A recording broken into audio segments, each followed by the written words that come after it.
ભરૂચમાં ચકચારી મનરેગા કૌભાંડ કેસમાં વધુ એક મહત્વપૂર્ણ ઘટના સામે આવી છે। આજે આ કેસમાં ધરપકડ કરાયેલા 4 આરોપીઓના મેડિકલ ટેસ્ટ કરવામાં આવ્યા છે। આ 4 આરોપીઓમાં મુખ્ય આરોપી હીરા જોટવાના પુત્ર દિગ્વિજય જોટવા સામેલ છે।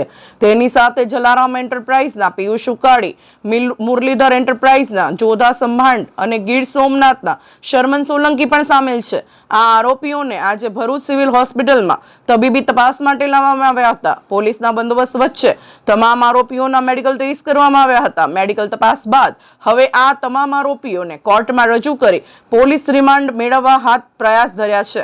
Bureau chief Diwan Imtiyaz, Bharuch, SD news Gujarati.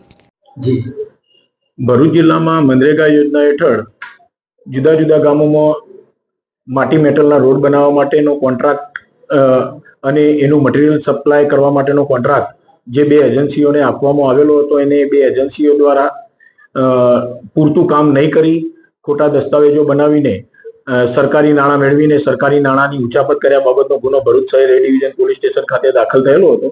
એના અનુસંધાને 2 દિવસ પહેલા હીરાભાઈ જોટવા અને ટેકનિકલ આસિસ્ટન્ટ કે જે હાસોટ તાલુકા પંચાયતમાં ફરજ બજાવતા હતા એવા રાજેશભાઈ ટેલરની ધરપકડ કરવામાં આવેલી અને તપાસ દરમિયાન આ જે 2 બોગસ પોતાના મળતિયાઓના નામે 2 કંપનીઓ બનાવેલી હતી હીરાભાઈ જોટવાએ, અને એ જેના નામે બનાવેલી હતી એવા એમના મળતિયા એવા જોધાભાઈ સબાડ અને પિયુષભાઈ લુકાણી તથા આમાં સંડોવાયેલા હીરાભાઈના પુત્ર દિગ્વિજય જોટવા અને એમનો બીજો એક મળતિયો કે જેનું નામ છે શર્મણ સોલંકી, એ 4 વ્યક્તિઓની ગુનાના કામે ધરપકડ કરવામાં આવેલી છે આજે, અને નામદાર કોર્ટમાં રજૂ કરી એમના આવતી 3 જુલાઈ સુધીના રિમાન્ડ મેળવી વધુ તપાસ હાથ ધરવામાં આવેલી છે।